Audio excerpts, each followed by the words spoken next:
Welcome back to another episode of Aboutcast.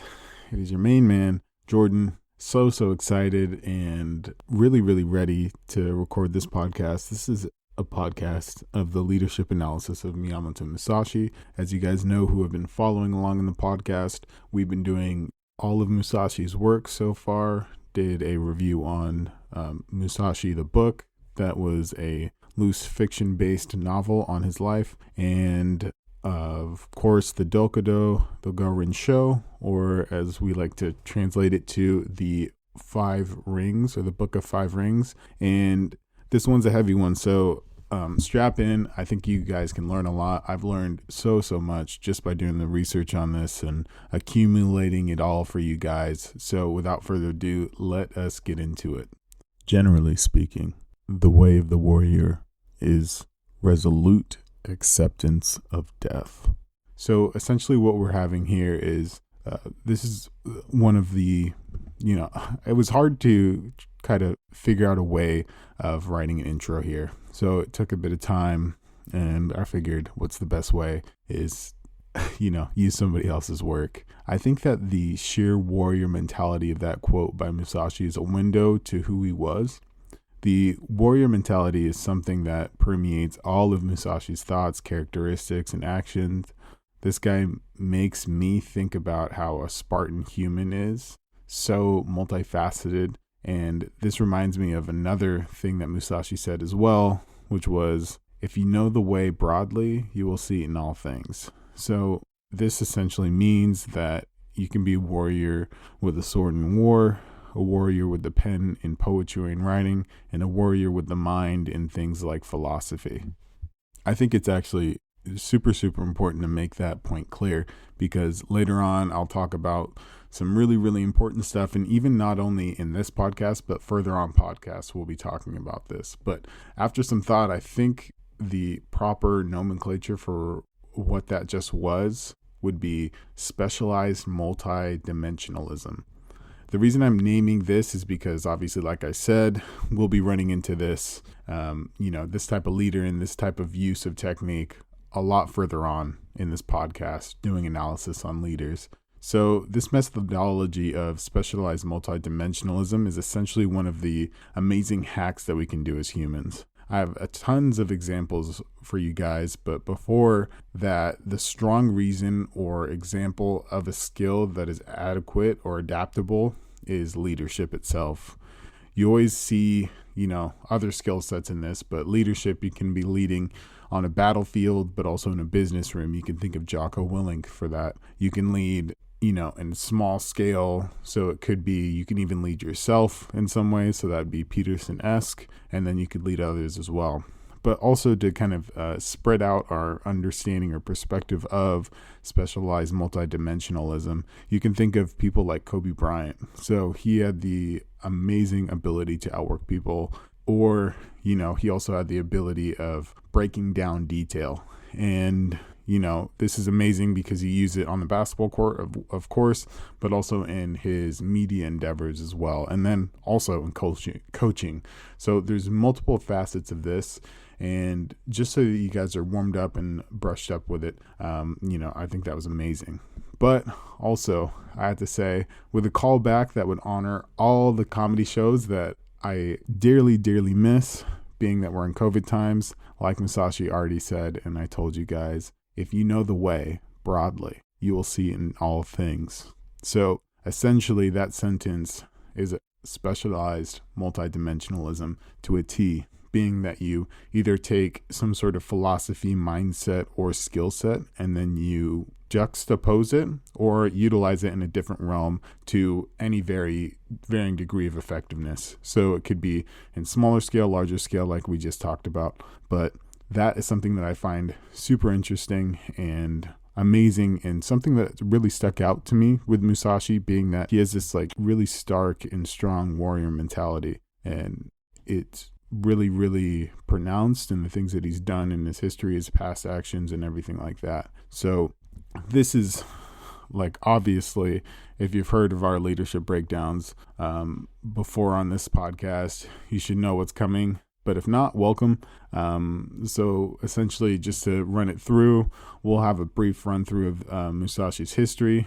And the reason that this one might be a little bit lighter because Musashi was a really busy guy in his day, but the most interesting things or contextually important things have a lot to do with the things he said, thought, but of course on top of the actions. So we'll definitely touch on some of that history. But anyway, with the brief background of Miyamoto Musashi, he was born, people say, being back in that day and records were a little bit not as thorough.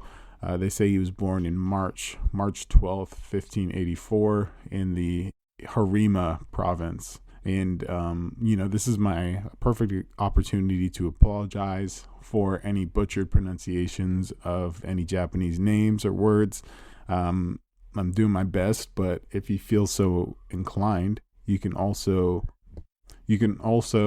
hop on, comment, and drop us an email out here just to ride me a little bit longer anyway, and I totally welcome that. So anyway, a little bit more about his family life.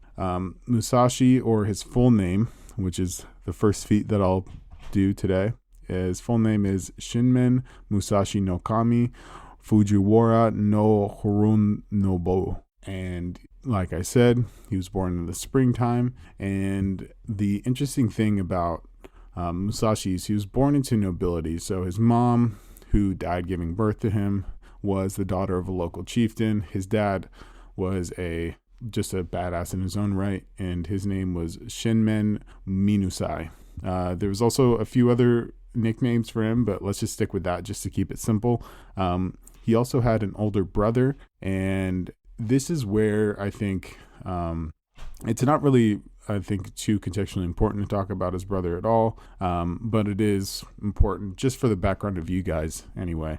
So one of the things that Musashi grew up with was that actually would affect him throughout his life is he had eczema, which, is a skin condition of just like regularly or extremely dry skin. This is something that actually affected him enough to, affect his appearance and also his habits. So Musashi was known for kind of being a interesting cat with the things that he used to do or like habits or mannerisms. So when he was going out through life, he would be known for not bathing as much or not changing his clothes as much. And I think that is due to the eczema itself, because once you bathe, your eczema dries out. Fun fact, not too much more to say about that. And essentially, this guy gets started really, really early. At the age of 13, Musashi fights his first duel and beats a guy named Arima Kaihil. And the way that this went is actually really, really interesting and well worth a book or anything like that on its own. So essentially, the samurai was, around the area, and he posted a sign saying, "Hey, I want to fight somebody. If you want to fight, write your name on here, and then we'll get it cracking." So Musashi, at the age of 13, wrote his name as a challenger. A messenger came back to his uncle's place, which at the time Musashi was living with his uncle. And this is something that we'll also talk about a little bit further on.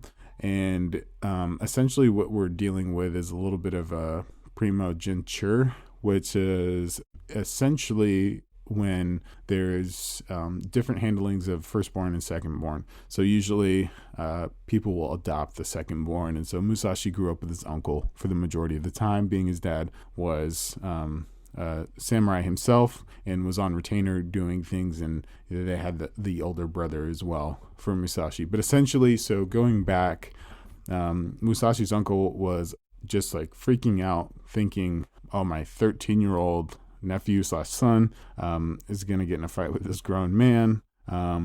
Obviously trying to get out of it.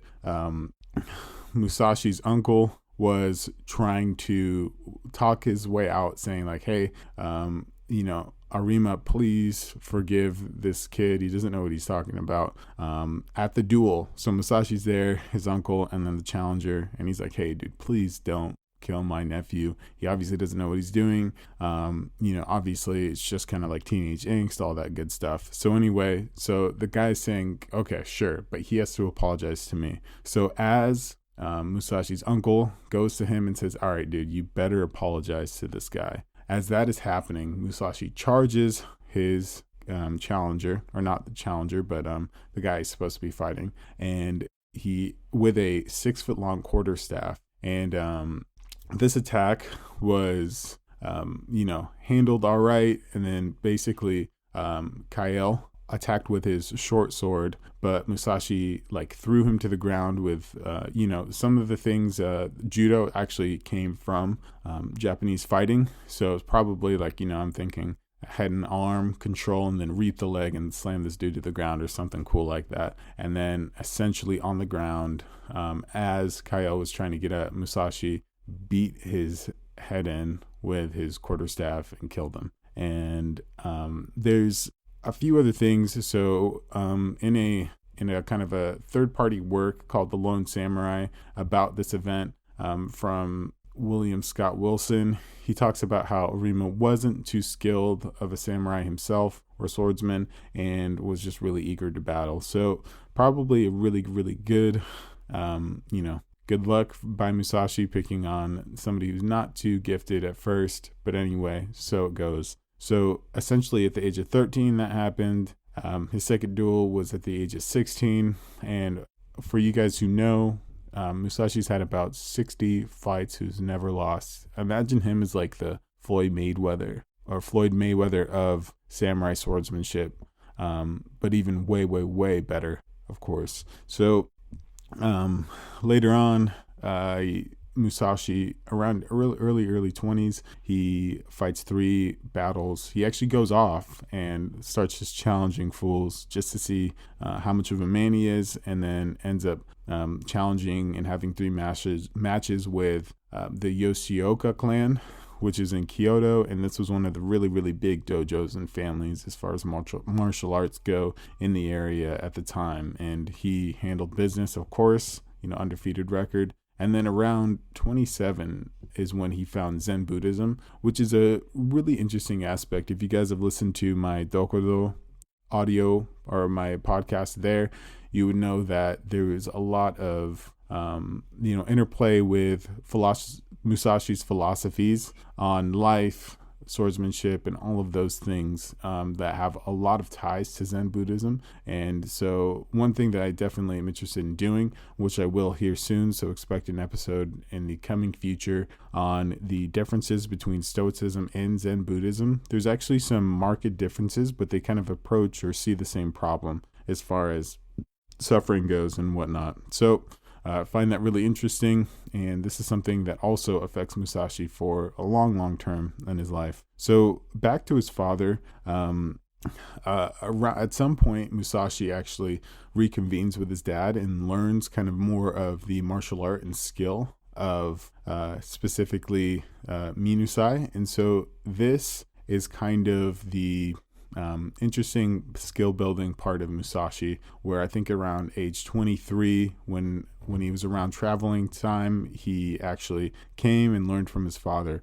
And his father actually knew, well, quite a few things, being that he was a really, really prominent and skilled samurai of his own, but also knew things to do with the Juet. And so what a Juet is I looked at pictures, and it was around kind of like, well, it's like what the traditional Japanese policeman would use, and it's kind of like this dagger baton thing that doesn't have any points or sharp edges or anything like that, but I think it's mainly for like disarming people. And if you guys can think of Elektra from the Daredevil movie, think of that. And I can't think of the actual name. I'm sure it does have one, but that's essentially what a Juet is on one side, and then it doesn't have a hook on the other side. So that's actually, so this is kind of spurious and possible like hearsay of when Musashi kind of learned how to do the basically the 2-sworded technique with a long sword and a short sword. And this was possibly inspiration. But the amazing thing about Musashi, of course, is that he, and you'll see in the ratings and stuff of that nature that he pulls a lot of inspiration from a lot of different places. So this could be the case or it could not be, but there's no real confirmed rumors or anything, but just using stipulation and understanding of what's going on. This is what I think what possibly has happened in his life. But anyway, so Musashi still continues to duel different masters of different types of things. He duels Muso Gonosuke, and that was the 5-foot staff master in Edo, and a lot of other places, which Edo, of course, turns into Tokyo, but isn't the largest area in the time. I think it's still second largest to Kyoto at this time in the 1600s. He still keeps beating people up. And like I said, at 27, he learns about Zen Buddhism. And then this is kind of the fateful around this time after too, the year after 27, so 28, he fights Sasuke Kojiro. And for you guys who've listened to everything, especially the Musashi book review that we talked about, Kojiro is the main or the opposing force to Musashi, and that's the last guy duels. And famously, he beat him up with a makeshift wooden sword thing that he fashioned out of an oar on his way to the island, and then bounced really quickly because he didn't want to get jumped, which makes sense.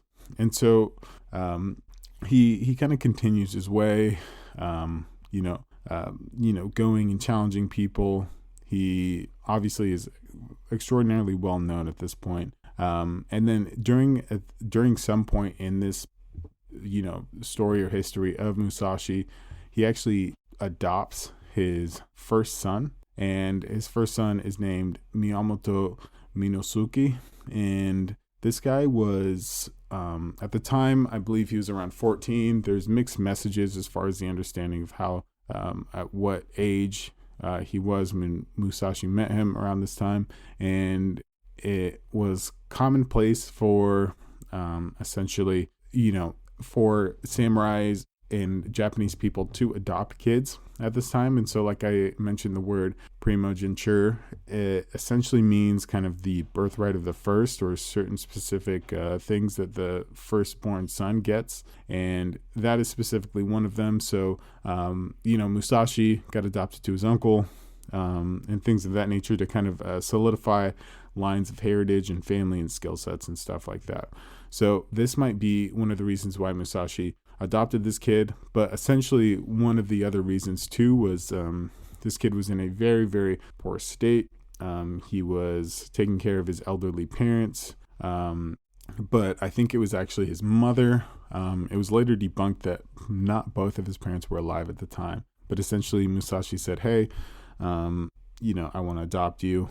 And the boy said, hey, sorry, but I have responsibility to take care of my mother or my kind of elderly parents. And so Musashi gave them a small fee as far as just kind of like throwing him some cash, and took the boy along just because he was really impressed with the boy's integrity and things of that nature, and his sense of duty and honor. So that was really cool. Later on, just to finish the line of Miko Nunosuke, that was a tough one. Let me try that one more time.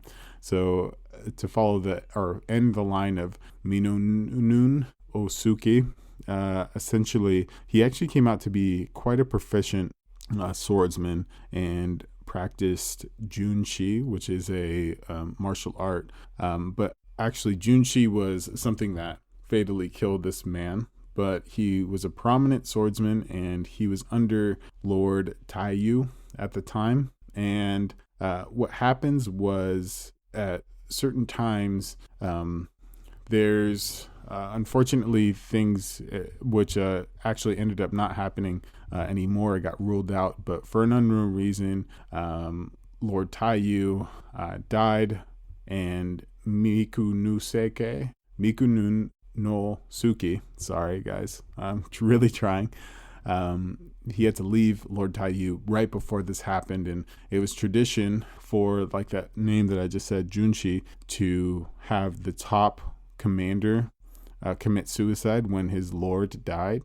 And so after his passing on the 6th day of mourning, Musashi's son was supposed to be killed, and he was 23 at the time, which is obviously a really, really heavy blow for Musashi and everyone else in the family, being that he was so promising. And essentially the story is that, that he came back home to have one last feast with his dad, Musashi, picked up a glass of sake and saying, "I drink this glass to bid you farewell." And after saying goodbye to Musashi with tears, he returned to Edo to die. So really, really kind of tragic and crazy death of Musashi's firstborn son. And of course, this is something that heavily affected him throughout his life and everything, prior. But essentially, this is a kind of a big note just of saying kind of Musashi is relatively empathetic. And there's when we go to scoring,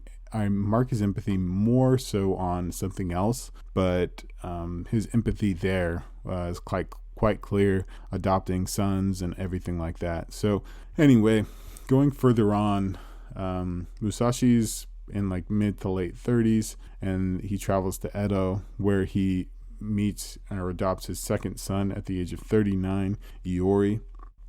And a little bit about Iori is he was actually so this was a son of another samurai.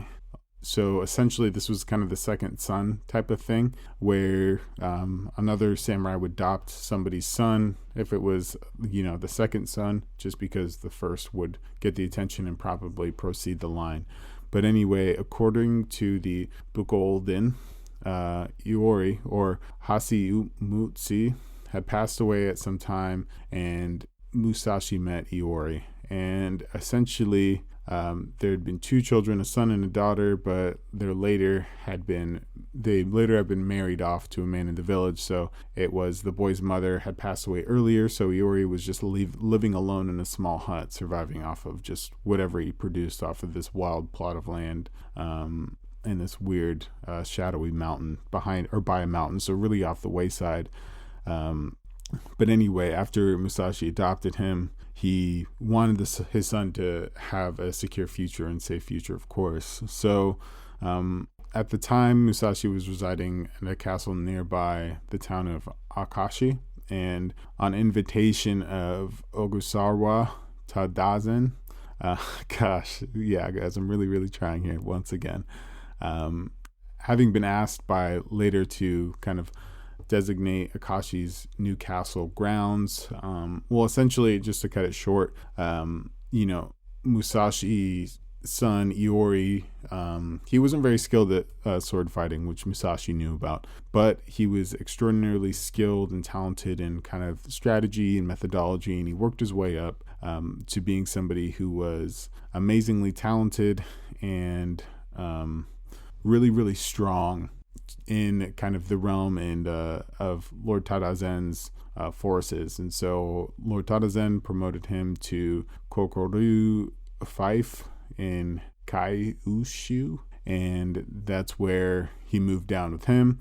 And it seemed that he just became like a really talented nobleman, and just reaching the ranks of chief retainer, and was with a fief of 5,000. So very, very talented young man, not a sword fighter, but still very skilled in the art of rhetoric, strategy, and all of that good stuff. So just to cut this one a line, so some people may think that Musashi had a third adopted son, and after some research, this was the younger brother of Mikonosuke, and it seemed like he adopted his younger brother and not Musashi necessarily. And of course, probably if they tagged along, then it might have been different. But there was not much said about this and nothing of meaning.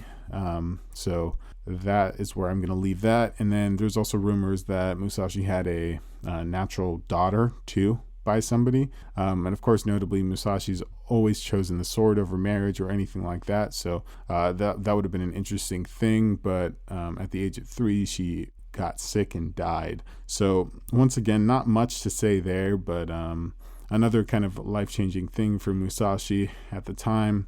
But anyway, we're going to hop back into this timeline. At the age of 42, that's when Musashi's first son committed suicide, and essentially around 50 and on, Musashi really started practicing the arts.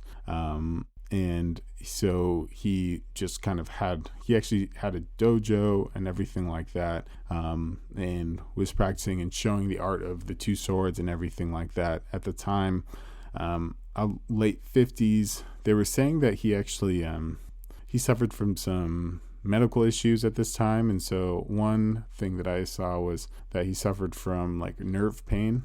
Not specifically known where, but he also ended up possibly dying from cancer of the lungs of some sort. So that is kind of where this, medical ailments start coming in. But also at the very, very end of his life at 61, he wrote the Book of Five Rings and then the Dokudo as well. So that kind of surmises Musashi's life in a very, very brief and unsatisfyingly rich way as far as the detail. And there's so much to learn about Musashi and the things that he's done and everything like that. But now to the scoring guide. And if you guys do want to learn more about Musashi, we also have podcasts on that I've done. So don't be afraid to go and look through those. They are pretty good, and they're a really good starting off point to understand this guy a little bit further and a lot better. But anyway, so essentially when we go to the judging or the scoring of these leaders, just a quick catch up, we have 6 categories: empathy, integrity, collaboration, vision, self-awareness, and then the X factor. And all of these are scored out of 0 through 5. So the max score is 30, the lowest score is 0. Kind of self-explanatory. And then throughout all of these scores, I'll give my kind of understanding or reasoning to why I chose this, and then we can go from there essentially. So when starting with the first notch or score, I gave Musashi a 4 as far as empathy goes. And the reason I gave him a 4 was, like I said, I mentioned this early in the podcast, but he obviously adopted his 3 to 2 sons.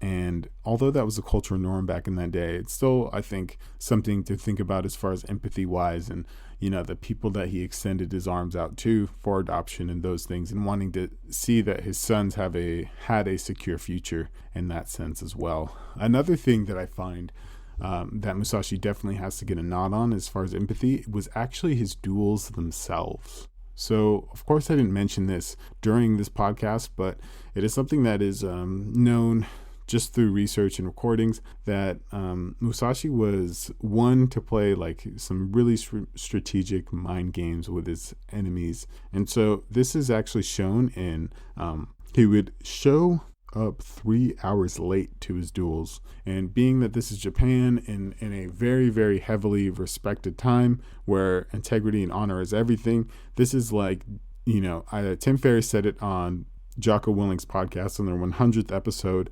reviewing the book Musashi. It's almost like taking a shit, like showing up to someone's house, taking a shit on their table, and then telling them that they should clean it up because it stinks. And that's how crazy disrespectful that is. So I think in a way, and this is where you might accuse me of being a Musashi stan, but I also think that actually shows extreme creative problem solving and anything to get the mental edge in a duel. That is, of course, many times to life or death. So I find that, actually that boosts up his score as far as empathy goes, even though that's extremely rude and disrespectful. I do believe that it is very, very, very, very smart and creative when it comes to actually tackling problems and getting the mental edge before you even show up, literally. Okay, so moving on to integrity. In integrity, obviously, the last statement I said about showing up 3 hours late is actually quite damaging to integrity, believe it or not. So this actually kind of pushes down my score. But at the same time, I think that it is, there's a lot of strong points when it comes to Musashi and integrity. So I gave him a 4. And essentially the reasons I gave him a 4 was in the actual Dokudo, there is a part saying, you can abandon your body, but never your honor. And I truly, truly believe that Musashi meant that. And, this homie would almost get a score of 5 for integrity, or 4.5. 3 hours late to Duels, kind of knocking him down. But I think that that's also, obviously a benefit and helped out a lot in his scoring anyway. And this is something that I find truly intriguing. And I feel like even though I haven't done enough research on it, it kind of gives me Brad Gilbert, Steve Jamison winning ugly vibes as far as getting the mental edge on your opponent. Of course, they were doing it in tennis, but in Musashi's case, getting the mental edge is still very important, and maybe even more so. So anyway, going to collaboration, I think that there's a few things that can actually help Musashi out a lot in this. And obviously they all have to do with martial arts, and then also some Zen Buddhism as well. So actually not collaboration with human beings, which is normally how we think of collaboration, but collaboration of ideas and thoughts. And this is also going to be revising or calling back to that specialized mental multidimensionalism, where he has a very special, a specific way of interacting with many domains and fields and actually incorporating themselves together to get a holistic view of something. So I think when it comes to incorporating his Zen Buddhism and his philosophy, of course, but also his swordsmanship, and the way that he does that is he, in the Dokudo and the Gorin Sho, he talks about how it's important to have the right tools for the job, but never ever use tools that are not necessary at the time, or never carry around tools that are not necessary at the time. If you want to hear more about those things, then definitely listen to the last podcast that I did on Musashi's Dokudo. So with that, I think that Musashi deserves a 4 as far as collaboration. So right now he's having a strong outing of 4 for integrity, 4 for empathy, and 4 for collaboration. So when it comes to vision, this is one where I think Musashi actually kind of suffers a little bit, especially in relation to like notable figures and leaders, being that he was so famous in Japan and legendary at the time there. And maybe this is a suffering of the time as well, and this isn't scaled to his actual time. So when you talk about vision, this isn't obviously Alexander the Great vision, who wanted to rule the world or anything, or, like Temujin, or, Genghis Khan, as some people would say. I gave him a 3 for vision. And the reason why is because he wanted to be the best swordsman of Japan. Later on, obviously very, very small vision when it comes to the worldwide, but also later on, I think when he was, his vision turned to actually molding and, helping guide the youth or future generations with his books and those things. So definitely the vision gets bumped up from that, but definitely I think a 3 is probably quite fair for that. Now, self-awareness, I think Musashi is extraordinarily gifted with a lot of self-awareness. One, throughout kind of physical self-awareness of body, like, kinesiology, so kinesthetic awareness of where is his body in relation to his enemy and his sword and everything like that. And he talks a lot and goes into depth about this on the Gorin Sho, and specific movements and how they're supposed to be done, and and a high degree of body self-awareness and things of that nature. So I gave him a 4.5 for that. So as far as X Factor goes, this X Factor one is actually really, really scalable, or not scalable, but slidable when it comes to specific leaders. And what it essentially is what skill set helps them out the most with their success and, their ability to be great during their time. So it's like one of the best defining skill sets outside of the other 5 that we just talked about. And I think that Musashi perfectly emulates the skill set of, if you guys were playing a betting game or a drinking game, whoever had specialized multidimensionalism gets the winner, or you get the shot. Either way, I think, once again, this isn't anything to downplay. Of course, I've said this a whole bunch of times, but I think it's extraordinarily important, and you'll hear it again for sure. But to kind of, hit the ball one more time and try to knock it out the park, the way that Musashi actually operates, the way that he builds his understanding of the world and the way that he writes, the way that he's done art, is all very warrior-like. And so when you have something like that, it actually helps you bridge across to these different domains very, very quickly relative to actually understanding the field and the philosophy a lot differently. And this is something that can be done in a lot of areas, like I was talking about in the very beginning of this podcast. But I think when Musashi actually does it, it actually is it's helpful for intelligence. So I personally believe, and I'll probably talk about this on a podcast, that when it comes to very specialized actions or skill sets, to be top 20% or let's say world class in something, you actually don't need a high level of IQ. When it comes to being a generalist, you do, because the way of going about it, so being a world class, like let's say a chess grandmaster, extraordinarily difficult, but doesn't rely as much on intelligence. And the reason why is because chess has regimented rules. The rules don't change. Every game is similar in the fact that they follow these rules. It starts out all the same and it goes from there. But when you go into kind of open, more broad domains as far as sword fighting, let's say art, philosophy, all those things, there's actually more patterns to understand and recognize about the world of that specific thing. And I think that intelligence, a large part of intelligence, is pattern recognition.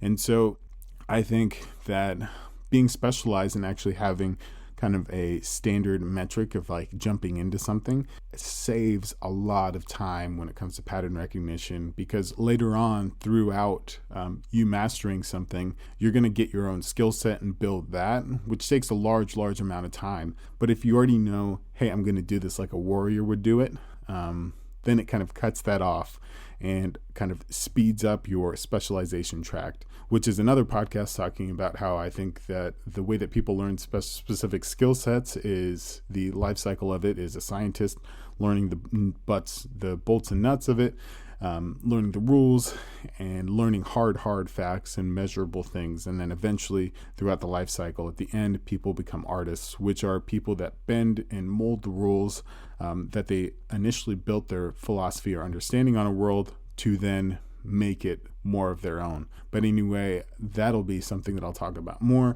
in depth on. But essentially, I think that Musashi is an excellent example of specialized multidimensionalism, and I'm sticking to it. So essentially what we have here is, out of these 6 categories, Musashi gets a 24.5 out of 30, which is a very, very strong score as far as what we've had relatively from other leaders like Fred Hampton. Sorry guys, I'm skidding in here at the very end. Fred Hampton, Jim Jones, and the likes. Essentially, I think that Musashi is an amazing character, and you can learn so much from him. You can absolutely do. And don't take this podcast as the end all be all of things to learn about Musashi. Maybe even just kind of a really get to know you, warm up to the man himself, because there's so much more to go in depth on and read. And you can read the Dokudo or the Gorin Show, probably more specifically, about 28 times and have different interpretations every time, and learn a little bit more about it every single time too. So it was amazing. I really enjoyed doing this one. It actually took a while, so thank you for the patience, but it also opened up a lot of understanding, a lot of tracks of more knowledge and more learning as well. Really enjoyed it. I'm looking forward to doing the next one.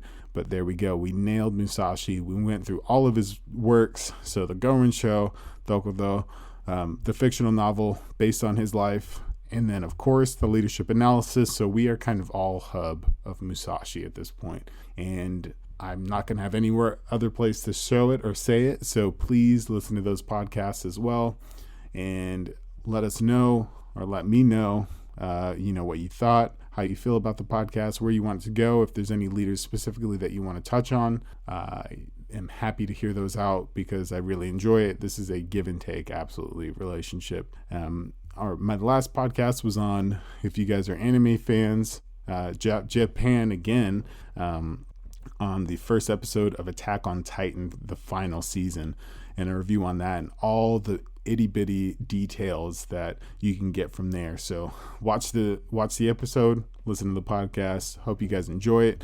And I'll see you guys on the next one. Peace. Thank you.